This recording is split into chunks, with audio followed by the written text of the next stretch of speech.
Hello, welcome to Arcade Couch, the best place to chill with your friends and get your gaming goodness every Monday at 6 a.m. Australian Eastern Standard Time.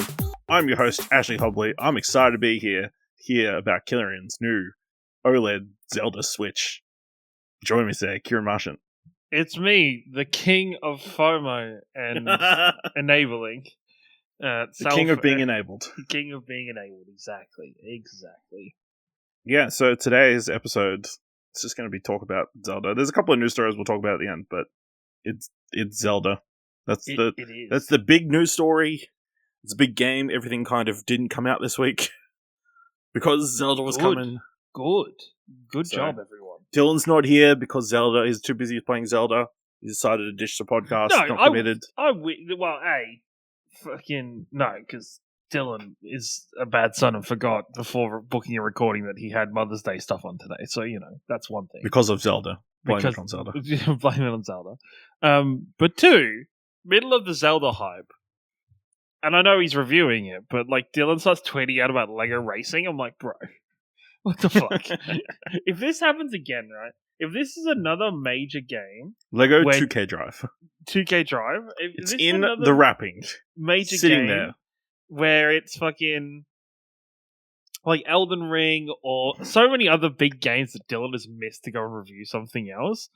Oh my god, I know he has been playing it because he's popped up a couple of times on my while I've been playing it online, but bro, just fucking put time into tears and keep me fuck.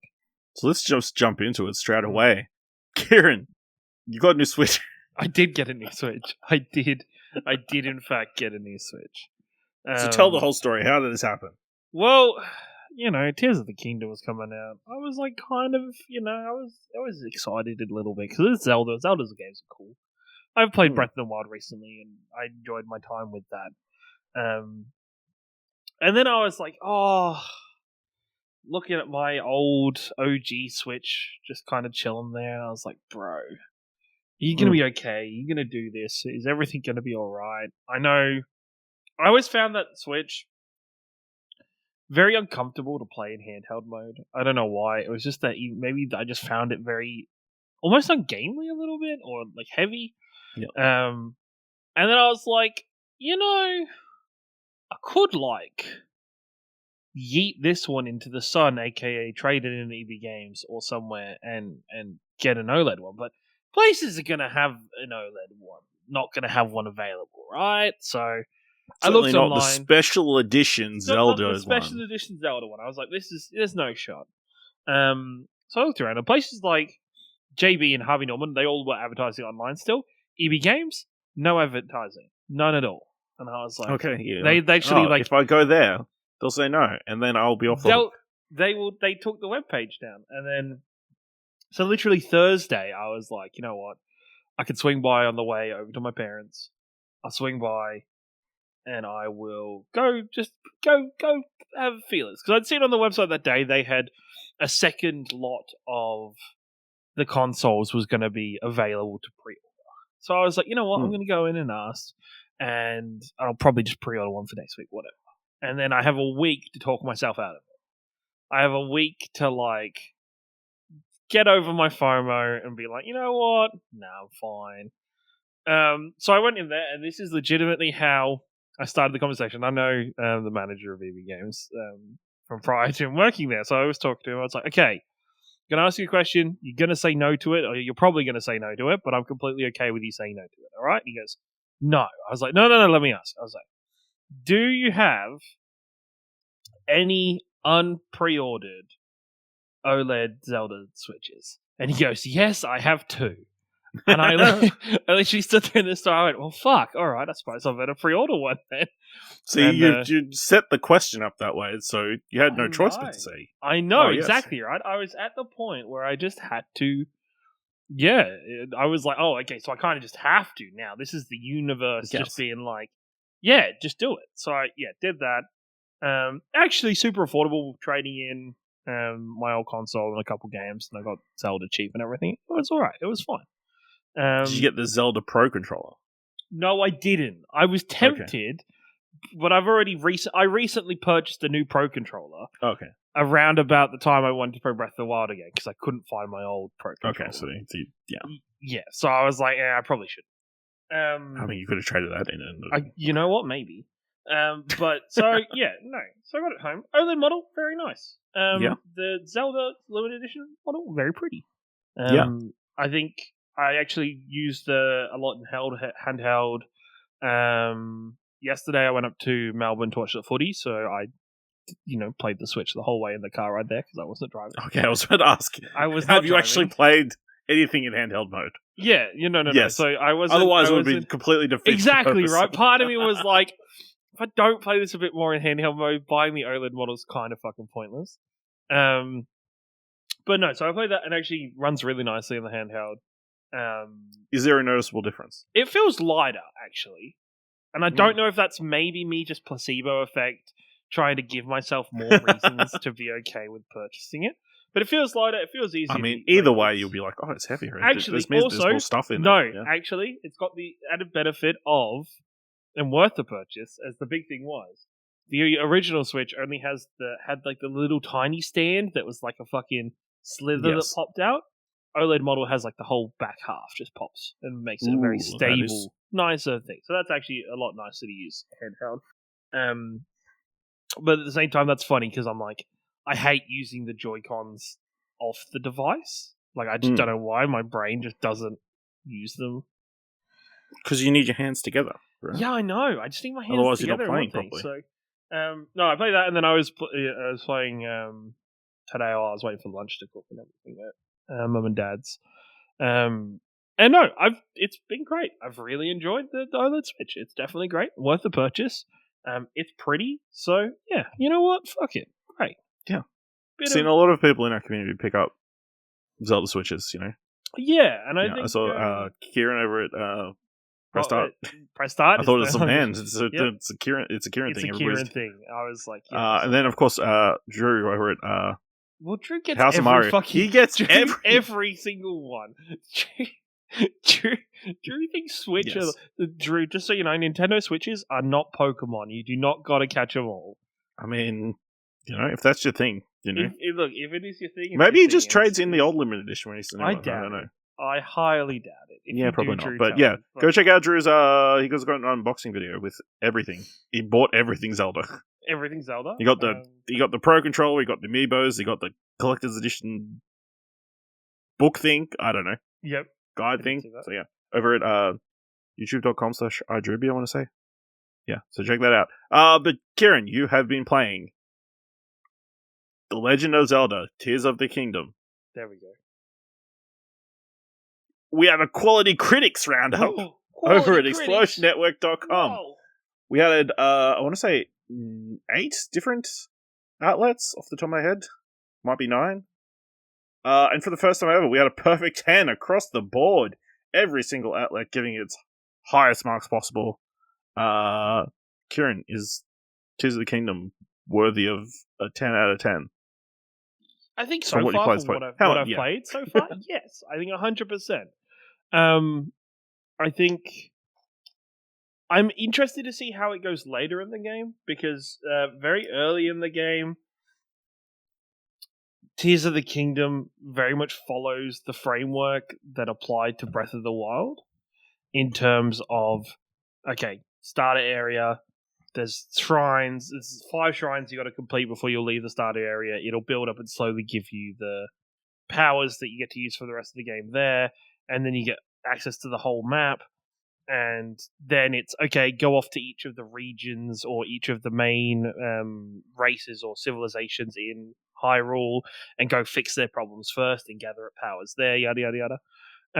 So it very much is following that same framework, which isn't necessarily a bad thing because it worked so well for Breath of the Wild. So it is doing that again. I think where this game shines is its creativity and its innovation. The abilities that you are given to use throughout the game are just as unique and even more unique than the original Breath of the Wild abilities, in terms of giving players the ability to create things and to use things in different ways. From the ability to, the Ultra Hand, which not only moves things around telekinetically, but attaches items to each other to make either buildings or objects. The ascend ability that lets you swim through ceilings of places, which I think is a very interesting ability and probably like the least talked about because of how much Ultra Hand is. The fuse ability, being able to kind of fuse weapons to items to other weapons, to give it improvements and buffs, and then also the time ability, being able to rewind things. I think the game at its core is so interesting for it, as well as the new mechanics of these Xenoi items and artifacts that you can use to kind of create things or to change how you play the game. And I find it super interesting. Playing through it, I've only played through, I'm saying I've got to be close to 10 hours at the moment. And I've done a lot of exploring. I've only done the Rito village and their kind of quest first, and like the kind of the first place you're headed off to there. But the map's massive. And like Hyrule's map is already big, was already fairly sizable for exploration. But now there is a sky map, which is filled with islands in the sky that you can go to. And there's also this underground map called the Depths, which runs underneath Hyrule. Yeah. And is horrifying and really interesting. The whole place is pitch black. You can when you first get in, the whole place is pitch black, and you've got to, equivalent to getting the watchtowers above the ground, you've got to find the watchtowers below the ground, and they'll create light for that area. And so you've got to, but to get to each one, except for the ones that you immediately fall into when you drop down, you have to run through the darkness to get there. And there's a bunch of creepy shit. There is the blight, red, gooky stuff that's down there. It's fun. It's interesting, and I'm excited to play more as I've got further into the game, where I've got more higher level gear and better stuff in general, because everything is very scary down there at the moment. Can I get a torch or something? Oh. You can pull out a torch to give you light, or there's you've got a small amount of light around you, I guess, just naturally, and you get various items. Like there's these flowers you can plant places when you shoot them or throw them in places that'll glow or give a little bit of light. I've picked up, there's a miner's gear that has lights all over it. Like I've got the chest piece of that, or some food like glowfish and glow mushrooms will make your character glow and emit light when you've eaten them for a period of time. So there are things that use it to help it, but just stuff down there is kind of scary at the moment and kind of hard. Which is, how much time have you got in? Would you probably say? about 8 to 10 hours, roughly. Okay. Not heaps, but I mean, apparently you could have beaten the game in that time, so. Apparently, you could have beat the game in an hour. I think it was something ridiculous. Like it was 2 hours or an hour and a half, yeah. Something ridiculous. But yeah, it is a very interesting explorative game, and I think I've been really fascinated looking at this game and then reading not only the positive reviews, but reading how people have tried to pull this game down. Or what the gaming community is like, is that people try and red chat the positives and try and pull it down and make it good. And I think it leads to very interesting discussion points in general with it, because one of the things, oh well, they're using the exact same map, that's lazy. And it's like, well, if you ignore the fact that there's these sky islands and the depths, if you just take those massive sections out and you just look at the main Hyrule map, sure, geographically it looks the same, but it's not only have they made large changes to the map in general, but this is a sequel to Breath of the Wild. Yeah. And it feels really nice and wholesome. Even if I played Breath of the Wild for 20, 30 hours, it feels really nice to go back, to see people, to be places you've already been and see how they've changed, and watch people recognize Link again and interact with that world. It feels really fucking good. And so for me, I'm like, well, why is that a negative? It's that's a stupid criticism. It's what the fuck is your problem with that? And then I saw somebody say, oh, I was hoping they had improved the exploration of Breath of the Wild. And I was so confused, because Breath of the Wild itself was just such an interestingly natural exploration game. Like everything to it was you naturally searching and naturally moving around the environment and stumbling on new things and finding different items in the game and everybody's version of Breath of the Wild was very different because it was how your natural progression through the game was, and whether you chose to go around a mountain or if you were super stubborn you climbed over the fucking top of the mountain and just kept going or what. Like I think so to see that criticism I was very confused about. And then, of course, there is the criticism about Nintendo's just general. Why isn't this game in 60 frames? Why is it's so restricted by it?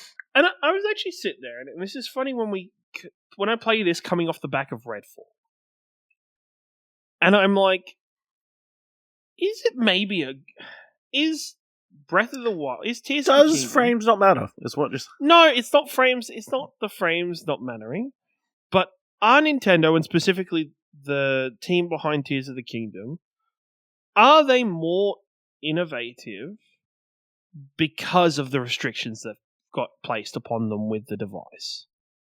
Potentially. I mean, you always hear that people are more creative when there's some sort of... Yes. They have to work out a way around something. Yeah, 100%. And having the option of having more things is always good as well, but restrictions can also help you refine. And obviously they're 8 years into this hardware, I want to say off the top of my head. Yes. No, 7 years. They've got a pretty good idea how to eke every piece of power out of it. You compare this open world to Redfall's open world. And I'm only using Redfall because it is the... But even if I don't compare it to Redfall, even if I compare it to, say, Horizon Forbidden West, which is hilarious that Horizon once again is out the same year as a Zelda game. Kind of. Oh, I guess it was last year, right? It was the DLC this year. It was the DLC this year. But, like, why do I feel like Forbidden West was this year? That's funny. But, like, when you compare it to Horizon, I just feel like Zelda's world is so much more naturally explorative. When you look at the map, the only kind of tags or icons on the maps are some for, like, the cave entrances. You've got some that you have to find first. There are some for when you found a shrine and you put a shrine in.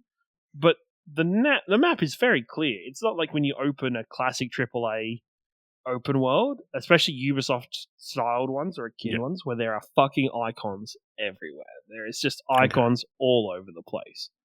And, like, Tears of the Kingdom is just so much more... I just find the exploration and the world itself more lived in and more natural and more interesting.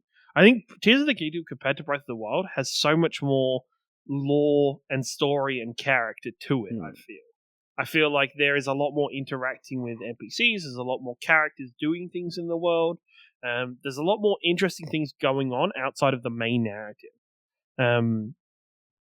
I think looking at the choices that they've made for this one, I think is absolutely great. I think there are so many aspects of this game that you think you can go, well, you can easily get lost in it. We had, Buddy had spoken to us and said he started streaming at like 12 o'clock yesterday and then looked and he streamed for 10 hours. Like, it is something you can just get lost in and you can play through and you can work your decisions out. And everything has its own... Sure, there is the game's way of wanting you to solve a puzzle. The game has its intended, but you're not restricted to that. I was watching a YouTube video because I'm really enjoying watching people play through the opening of this game while I'm doing other stuff in it. And there's a speedrunner I watched that was like, you get to one of the first shrines is you have to use the Ultra Hit ability to make like a hook and a little platform on the hook so you can go down a rail to get to the other side. And he immediately looked at it and went, I wonder. Climbs up on top of the rail and just does a normal shield slide. And the game has inbuilt grind animations for you sliding down the rail on your shield and grinding on your shield. And I was like, that's fucking smart. Like, that's really cool. Like, and it's great. And then on top of that, the next part, you go to a bit later on where there's these rails again, but there's minecarts you're supposed to go down the rails on. And so when I played it, I put the minecart on the fucking track, I put the fan on the back of the minecart, and I went, let's go. And then and did that. this man attached the minecart to his shield and then rode the shield down the minecart track, because that's just how it works, because you can just attach things to your shield. I thought it was the funniest but dumbest shit in the opening shrine when I had a boulder attached to my shield and a boulder on the end of a stick. And I was just these random rocks that I'd picked up and just put on it.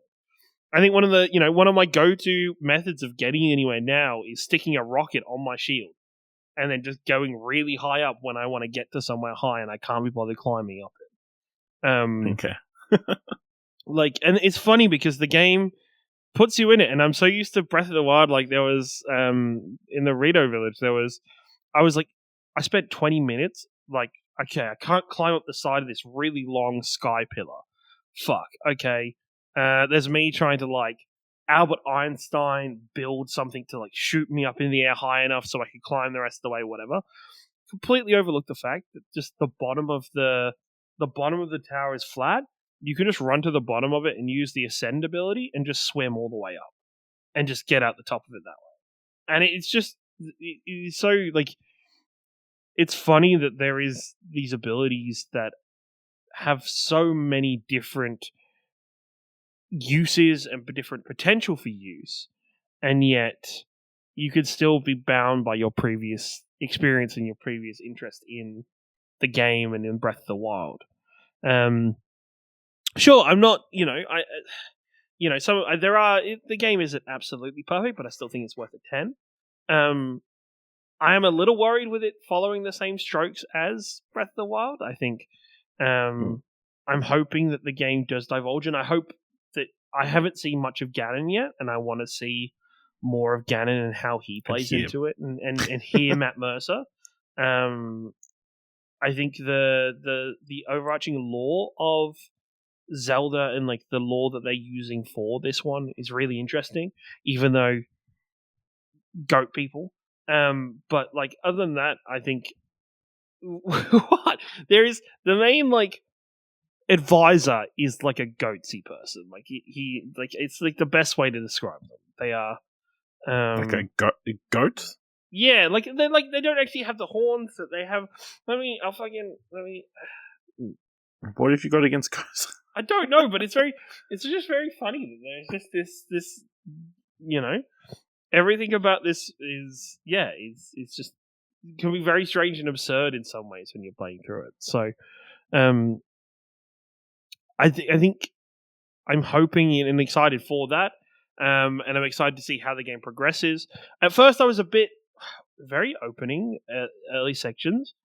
The armor you can get, I'm like, oh, this is all the same armor that was in Breath of the Wild, which makes sense because it's the same world. But I'm like, okay, I hope there's more. I hope they've added a lot more. And I go through and I see, my YouTube feeds are now popping up with the classic YouTube videos of 10 things you should know before you start getting too far into Zelda, or 10 great places to explore first, or 10 things to do first. And so when I'm looking through those, I'm flicking through those, I'm like, cool, this is great. There are lots of things to do. There are lots of items to go. There's lots of ways to explore. I'm really excited for Tears of the Kingdom. I'm excited to see more how people break the game. I'm excited to see how speedrunners break the game. I'm excited to see what people create and stuff. It's already great. There's already been people creating like stick figure people out of items with dicks that shoot sparklers and doing God's work. But it's this.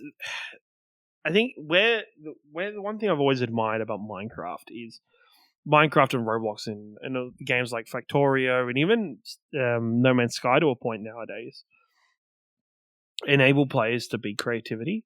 And I think to have this form of creativity inside a Zelda game, even more to an extent that there was in Breath of the Wild, is absolutely interesting and absolutely worth somebody diving into and playing around with. So many people are going to spend so many countless hundreds of hours in this world, and it's set up to do that. And it's exciting to see. Cool. So I guess keying off from what you just talked about, all these things that you should do when you first start Zelda. Mm-hmm. What should people do when they first start? The thing is, right, I'm on a very different course because I watch these videos and I like learning that these things are in the game, Okay. but I hate the idea of this in this massive, beautiful map of me beelining to somewhere Just in like checklisting. Yeah. like checklist listing and just beelining to somewhere in the distance. I like knowing these things are there roughly, but I also appreciate just naturally exploring the world and progressing. So I think some of these are really like some of it's really interesting. Like tip that changed my mind that everybody should learn. The bats, the Kisus, their eyes and all eyes of I think a lot of the bat like even like the bigger bats. If you attach those to your arrows when you're shooting them, it makes them homing arrows, and you'll always get a headshot off them. And that incredibly made the first boss fight I had insanely a lot easier in terms of hitting shots while I was falling midair and stuff like that. It was there's little things, and I think my biggest recommendation is just try things, attach things to other things, and see what the fuck happens. Play around with it, enjoy it, and don't feel like you're restricted to things you've already seen, people in reviews or let's plays or Twitter videos or TikToks. Don't restrict yourself to what you've seen there. Play the game and just naturally enjoy it and explore it and go wherever. I used to love in games like Skyrim where the game would kick you out into the open world, and then I'd be like, all right, I'm just going to walk in a random fucking direction and I'm going to see what the hell happens to me. I'm not going to follow the main story. I'm going to go. And then, those playthroughs in Skyrim, I would have had 60 hours, and like my main storyline would still be go check still in be level 2, and then you're level well 60. no like exactly right, and it would be like go to Whiterun and see what's going on there, and I would have been like I was like the Thane, and I'd had all this stuff, and I was like the head of the Assassin's Guild or whatever, and it was just the Thieves Guild even like it's so much fun, and I think Breath of the Wild is so much like that in so many ways, where you can naturally make your way. Sure, collecting some things and getting to the points where you're understanding, but the moment the world opens up, if you wanted to, you could get to that point, dive into the depths, and just map out the entire depths, and just do your best to survive. You'll probably die a bunch to random shit killing you, but as long as I'd change it. I'd get to the point where you have the glider, because I think the glider, and that's very early once you get there, which is hilarious. Actually, I fucking love that the main technological item that Link has is the Switch. Yep. And it's very funny that the towers that you activate in this one now flick you up into the air, and you're supposed to be like downloading information onto your Switch, and the cable that's going from the tower that's pushed you up into the air is plugged into the USB port of the Switch. It's such a funny just little detail that I had a good chuckle about the first time I saw it, because it's so weird how they've set that up, but it's exciting, and I think anybody play Tears of the Kingdom, if you're not already, just go do it. If you don't feel like playing the main story, just head into a random direction and see what the fuck you find. See what the story is, because it's very much my view of D&D, or in terms of I love being able to. What is your Link story? What is your characters or your version of the character story? And everybody's will differ, because it should differ, and there's no cookie cutter way to play this game. You will find different ways you did things. You'll talk to friends, and I think that's the coolest thing: talking to other people and being like, "How the fuck did you do this?" And then like watching that YouTube video. How the fuck did they? Oh, they grinded with the shield down the rail. They didn't build anything. Fucking cool. Yeah. I could very much see those people that love to just break games, trying to see how they could do different puzzles in different manners. Like it's fun, and it's interesting, and it's deep to see. So I'm excited to play more. I'm excited to keep going with it. And I'm excited to see how everything that comes of this game. And I think that's the most beautiful thing, and almost why it should be so deserving of a 10. is that it is going to cause and create so much conversation, communication, and togetherness in the gaming community, even with that minority that's trying to pull the game down and trying to be like it. And it's with this game that I'm like, man, Xbox, just look at what Nintendo do.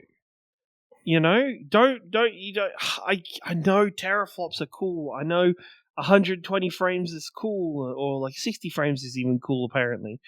But just see what Nintendo do with just not as much, and understand that there is creativity there and get inspired by it. I think a lot of AAA studios could learn a lot from Nintendo and from Tears of the Kingdom. I agree to an extent, but I don't think Xbox hasn't been doing that.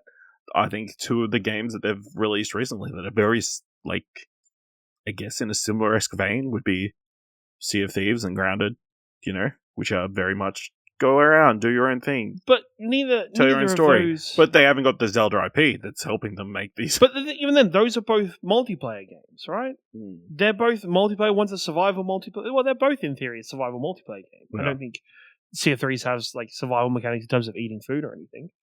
But those are both where this is purely a single player open world experience that is heavily story driven. And I think, and you compare it to like Redfall is supposed to be a story driven, sure, it's got multiplayer and co-op in it and it's a looter shooter, but there is an open world nature to that game, and there is so many lessons that could be learned from an inferior system and what can be placed upon that inferior system. I could sit and play Tears of the Kingdom in a car on my fucking Nintendo Switch on a handheld device. That's insane. Yeah. Like it's, if you look back 10, 15 years ago where even like when I was playing the Switch, Dad turns and goes, it reminds me of the Vita with the OLED screen.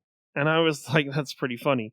He goes, yeah, but Sony never really gave it any games, did they? And I was like, yeah, they gave it some games, but never anything. Like, it's so funny that Nintendo and the Switch are able to do so much with the very little that they have and create something with it. This is... and I'm looking at Xbox, obviously, because of recent disappointment, I think. And even in some ways, Sony has things to learn to look at this game and to look at, it doesn't have to be your overproduced blockbustery games. You can do something like this and do it really well, and you don't have to, they should, one of those two should be able to produce a similar game on their consoles with the same level of ingenuity, with the same level of reach and depth, but without anybody being like, bro, why is this running at 30 frames? Why is this running at 1080p? Fair. But isn't that what Elden Ring did last year? Yes and no. I think Elden Ring sure did that, but I think Elden Ring has a barrier of entry of the difficulty of that game. I don't... I think the thing is, right, I think Elden Ring, I think there's more to be learned from Zelda that can be applied to more games across the board than there is from Elden Ring to be applied to more games across the board, if that makes sense. Yeah, that's fair. Yeah, do you want to rant about weapon degradation? It's not that bad. I'm actually okay. Whoa! No, I think I've gotten used to it. Conceding the points. I think I've got Headline: used to Kieran loves weapon degradation. It's some kind of Stockholm syndrome, but like, I think I've got used to it. But also at the same time, weapon fusion's so much fun and so interesting, and constantly kind of seeing what items will attach and what happens when you attach different items to different kind of weapons. I think is enough fun that it makes degradation not as bad. in some ways, degradation is worse because they've included that degradation in the lore of the game is worse because all of the weapons all of the human weapons or the Hyrulean weapons have been tainted and have all been decayed already, and you're like, oh fuck. But I don't think it is. No, I don't think it's nearly as much. It's not as jarring as like the first time I played Breath of the Wild, and that's probably just because I played Breath of the Wild a lot more now, and I'm used to it. Yeah. Okay. Do you have any other last gripes about the game? No, I'm pretty happy with it overall. I'm enjoying it. Yeah, no, I'm looking forward to talking to more people about their experiences with the game overall. Well, I suspect we'll be talking about it for the rest of the year because I think we could. It would be a shock if there is another game that wins Game of the Year this year. At this point, I'd be interested to see what else could win Game of the Year. I think Final Fantasy is probably the next thing, like Final Fantasy 16. But that depends on how that goes and how that's received and everything. It would have to be fucking fantastic. Yeah, exactly, innovative right? in ways that we've never seen before. Yeah, exactly. So I'm interested to see how it goes. How much do you think innovation matters in a 10 out of 10 game?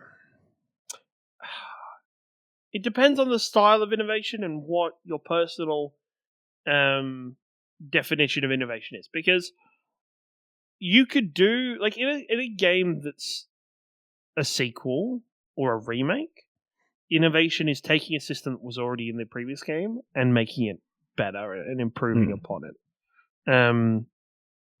Whereas I think innovation in Zelda is completely changing how the game is played. Not completely changing because I guess the base is there, but like introducing elements that completely change how you look at the game and the experiences of the game mechanics in the game.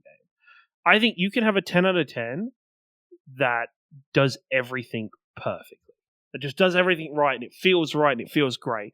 There's not much innovation, but it feels great. You know, like Uncharted 4 or the later Uncharted, you know? There, or even The Last of Us Part 2. Like, it is this shit. No, Last of Us Part 2 a little bit different, I'm guessing. Yes. But Uncharted's a better one, where it's like, okay, Uncharted knows what the fuck it is. Yes. Uncharted knows what it is, and it's just got better at doing it, and it's just improved at doing it, and showed progression within that. That deserves a 10. And Zelda is, yes, we took what was already amazing and great in Breath of the Wild, but we've added new features and made things even better. I think it is, as a whole and overall, yeah, innovation isn't like a key point, but it definitely helps. And I think not enough games are innovative.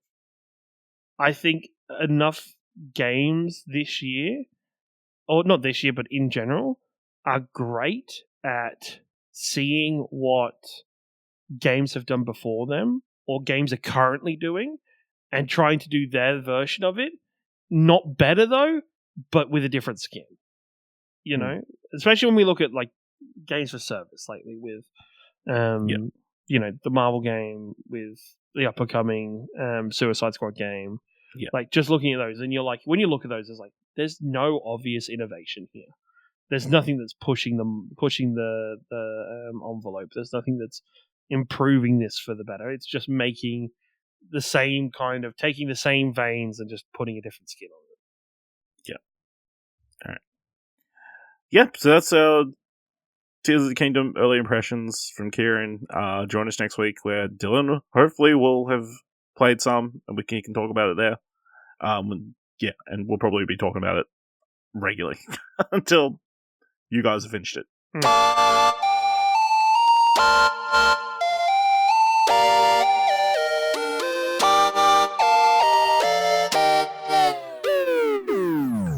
Surprisingly, there was actually some other video game news not related to Zelda this week. So let's dive into a little bit of this. Team Cherry has provided an update on Hollow Knight's Silksong's release. So earlier this week, Matthew Griffin, who works in marketing and publishing for the game, tweeted an update revealing the game was originally penciled in for release this half of 2023, but the studio needs more time Optimistically, they suggest that the game is coming together nicely, but it's simply grown in size and the quality of the end product is tantamount. So his tweet reads, "Hey gang, just a quick update about Silksong. We had planned to release it in the first half of 2023, but development is still continuing. We're excited by how the game is shaping up and has gotten quite big, so we want to take the time to make the game as good as we can. Expect more details from us once we get closer to release." Kieran, was this surprising in any way? Or did we all kind of expect that Silksong wasn't going to come in? I think it was just expected at this point. It was getting to that later part of the first half of the year. So everybody was like, no, this isn't happening. This isn't going on. And we were just waiting for them to feel comfortable enough to get themselves just to at least to announce it and just say, hey, we don't need this anymore. We're done. We're not done, but like we need some more time. And I think it was just a matter of when and not if. Yeah, obviously they accidentally got pushed, so their release date got set too early to the start of this year by Xbox last year by saying everything in their press conference was going to be in the next 12 months, which wasn't the case. Do you think we'll see Silksong in any presentation in the next month? In this Summer Games Fest period? Yes. Yes. Yes, I still think we will, and I think they will have a better idea of when the game's coming out by then. But I think they just needed to, at this point, just announce it just so we knew it wasn't coming out in the next, 2 months. Okay. So,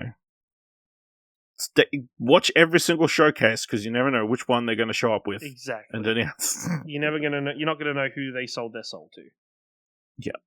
I mean, yeah, it's crazy that we're, 3 weeks away from opening the Summer Games Fest, Jeff Keighley's event.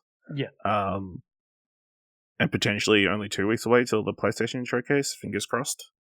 That's rumors true. Which means, non-E3 time is going to be here really soon. It's going to be crazy. And one game that we expect to be announced during that period is the next Mortal Kombat game. Of course, there was a teaser that went up. Mortal Kombat! Up on their Twitter accounts, they did a teaser of a potential reboot of the series. Of course, they've got this clock ticking up from 9 to 10 to 11, and then it quickly jumps across over to 1. So according to according to the account Bill Kun on Twitter, the game will be called Mortal Kombat 1, which syncs with the teasers that have so far pointed at some kind of reboot or reset, or even remake. Who knows what to call these things anymore. Even to the extent where they had a bunch of prices, and apparently there's going to be a collector's edition, it's $250. How do you feel about Mortal Kombat? How do we feel about 3 of the biggest fighting game franchises all releasing new titles in probably a 12-month period? Good, because I feel like at the same time we haven't. It feels like it's been maybe a little while since we've had any of these installments. I think it is just a case of, and we've talked about this before, all 3 of these have probably started developing roughly around the same time, and they've all roughly either probably one by one. And honestly, probably between the studios, it was okay, who's flinching first, who is putting out the release date, or who is announcing their game first. And then the other 2 have kind of fallen in line after that point. I think, and you know what? Fair play to Mortal Kombat for holding their time and kind of picking their spot later on and not feeling as rushed maybe to announce something. So I think this is exciting. I think this is interesting for Mortal Kombat. I'm excited to see what they do. If maybe they add more of their kind of traditional Mortal Kombat cinematics and story now to the original, like 2 would be cool because like the first game. Yeah, like the first game. Yeah, exactly. Like I think it is. The first game was purely about fighting, and there was not much story to the characters other than like the opening cutscenes, as was traditional in those days for the fighting games. So I'm excited to see Mortal Kombat story get retold, and maybe could we see a Mortal Kombat quote unquote remake situation like they did with Final Fantasy, where they have re-changed the main storyline and fixed some things up. Because I don't know if you ever looked into the storyline of Mortal Kombat. Mortal Kombat story is fucking insane. The point, it is Fast and Furious bad. It is they have been to Brazil 4 times at this point in Mortal Kombat. They're way really past. They've done the equivalent of launching a car into space. So no, it is wacky. So I'd be very interested to see of them rejig and remake the storyline for Mortal Kombat going forward, and changing it overall for a new story to begin, or a new version of the Mortal Kombat storyline to begin. Cool. Do you reckon they'll introduce Cole Young as the main character? No. From the movie? No. Nope. Nada. No shot. Okay, that's disappointing, but yeah. Potentially big year for fighting game fans, and of course we'll probably be seeing Mortal Kombat 1 during the Summer Game Fest and on E3 period. Again, exciting times. Yeah, exactly. There's so many opportunities, right? I want to say something was announced at a Game Awards or something for a Mortal Kombat related project. Yes, I will say Mortal Kombat maybe the last one was announced at the Video Game Awards, I would say. Yes. Or was the movie trailer dropped during the Video Game Awards? Probably both. Yes, makes sense. All right. So we got the announcement of this year's official selection of video games nominated for the Tribeca Game Award at the Tribeca Film Festival. So, of course, this is the third iteration of this award at the annual film festival. The event highlights upcoming titles. It's generally being smaller budget indie works that have potential for excellence in art and storytelling through design, artistic mastery, and highly immersive worlds. Previous winners of the Tribeca Game Award are Norco in 2021 and Thirsty Suitors in 2022. So the 7 games announced for this year: Chance of Senna, Despelot. Let's go with that. Sure. The Expanse, a Telltale series. Goodbye Volcano High, A Highland Story, Nightscape, and Stray Gods, the role-playing musical. So yeah, very good lineup of games there. Of course, it's pretty high-profile ones in Stray Gods and Goodbye Volcano High and The Expanse. Telltale series. We'll quickly highlight the other 4 because I haven't heard much about these. So, A Highland Song. Moira McKinnon has never seen the sea. Living with her mother in a small house in the Scottish Highlands, she receives a letter from her uncle Hamish urging her to come to the coast, and so Moira runs away. Control Moira as she scrambles across the mountains and through valleys filled with echoes, stories, ghosts, and songs. Find maps that unlocks hidden paths while collecting the stories of the hills and of Moira's past. Chance of Senna. People of the tower no longer speak to each other, but it is said that one day a traveller will bring the wisdom to break down the walls and restore the balance, explore an enthralling world in a colourful, poetic setting inspired by the myth of Babel. Travel the endless steps of a prodigious labyrinth and unveil the mysteries of this fascinating universe where ancient languages are both the lock and the key. Despelote is run, passes, and dribble as a 8-year-old Julian in this slice-of-life game all about football. Explore the streets and parks of Quito, set against the backdrop of Ecuador's first qualifying run for the World Cup in 2001, and meet its community through funny emergent interactions.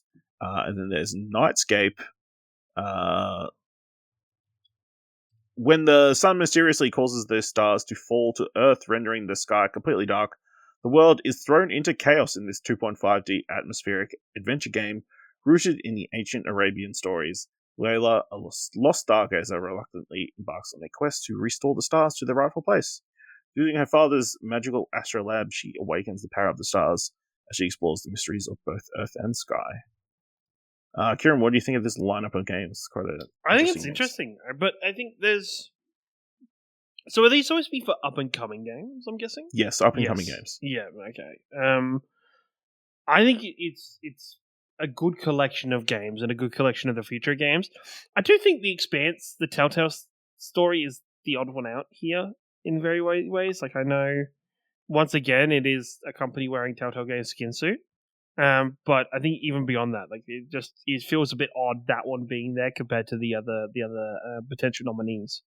Yeah, I don't know whether it's possibly because there is a tie-in.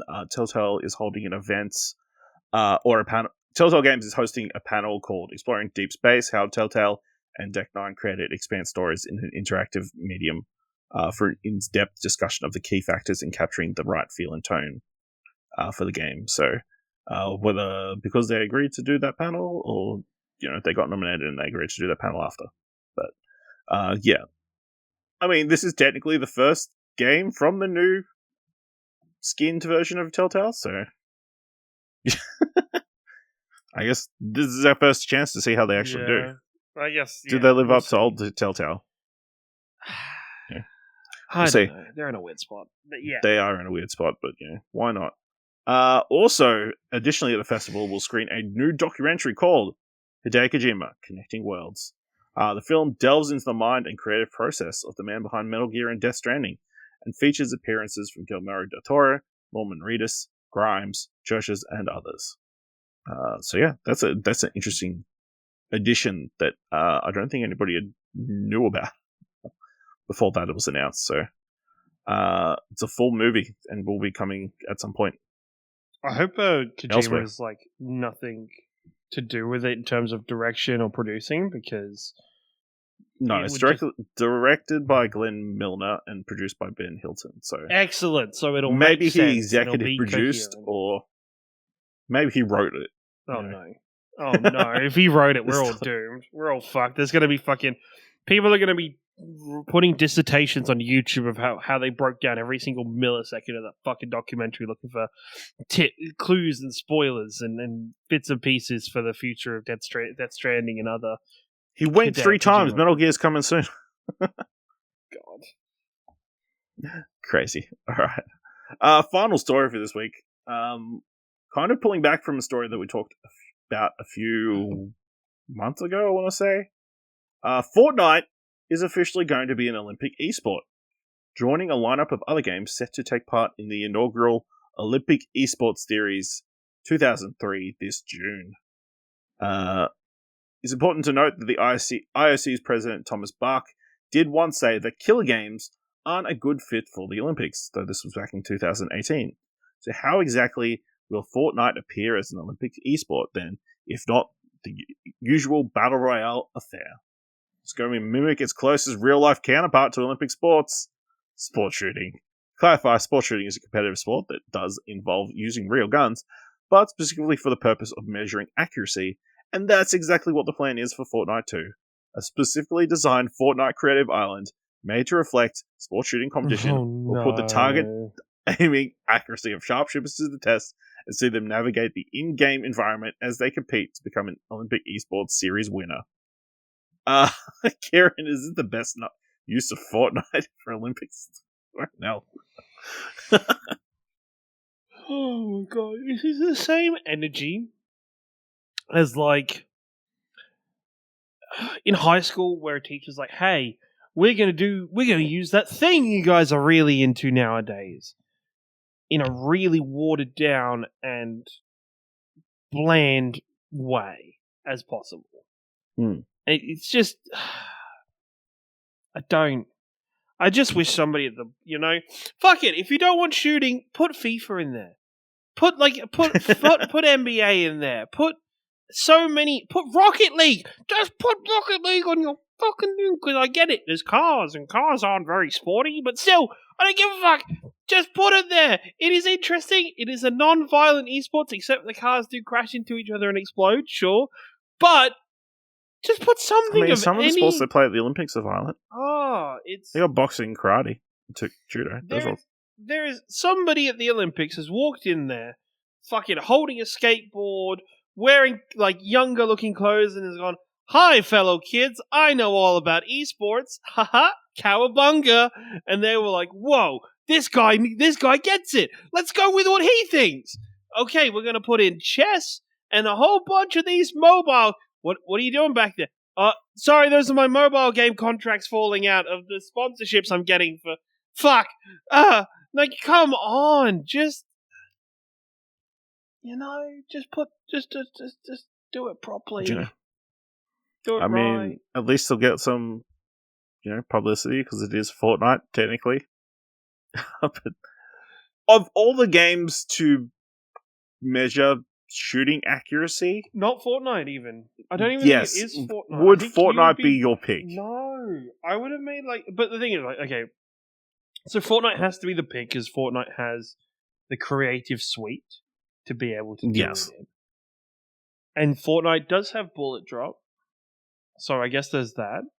But I think it would be far more just if you're gonna judge shooting accuracy, to put in just the training range from either Valorant or fucking Counter-Strike, and just be do the training range bots, or build something, or work with Riot, or work with probably Riot though, because Valve will take a while. But work with them and build something in their game that is, and do it as this whole fucking thing, right? Do it as this whole thing. Do it as Fortnite are probably going to do with this Olympic fucking island. Do it as a big event. Get everybody involved. Get all your community involved. Give it special prizes that you can win. Fucking little gun buddies that are Olympic medals and stuff.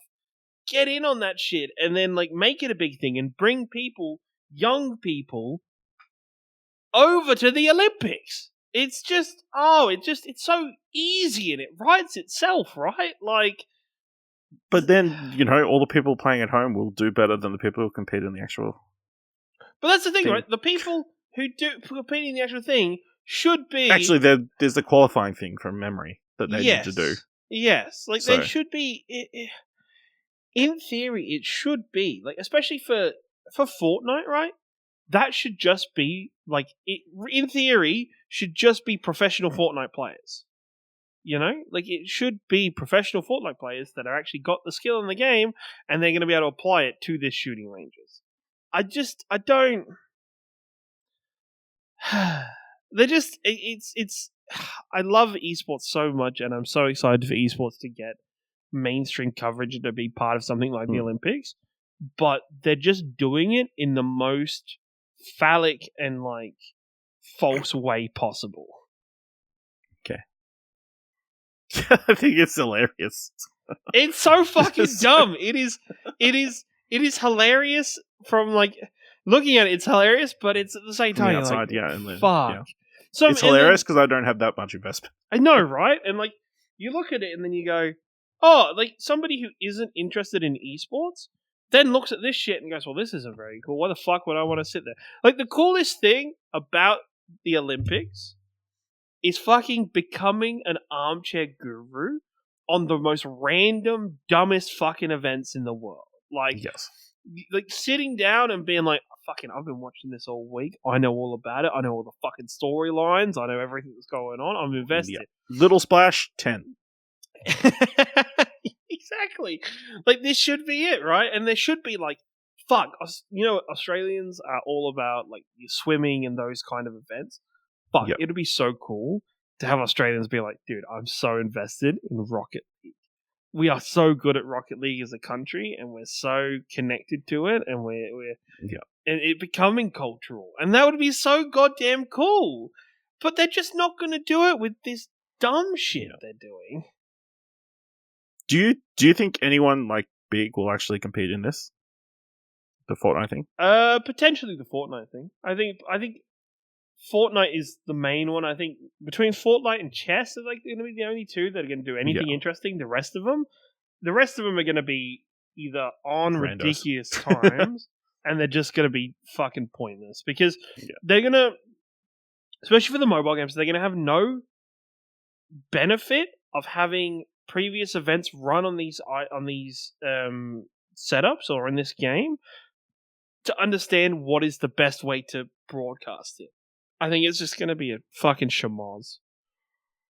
All right, that's everything from this week's Arcade Couch. Let us know what your thoughts are on Zelda Breath of the Zelda Tears of the Kingdom or Breath of the Wild, whichever. Or let us know what you think of our ongoing drama of esports at the Olympics by going to explosion.com/Twitter or jump to our Discord at explosion.com/Discord. Make sure you head over to explosion.com, check out my Call of Duty Critics article, check out all our news, reviews, podcasts, everything over there. If you want to help us out here at Argo Couch, leave us a review on Apple Podcasts or on Podchaser. Leave us 5 stars. Anyone can leave 5 stars. Tell people about the show. And if you've enjoyed this episode, thought it was worth $1, head on over to our Ko-fi page at explosion.com/support. Thank you very much for listening. We'll join you next time. Same time, same couch. Bye.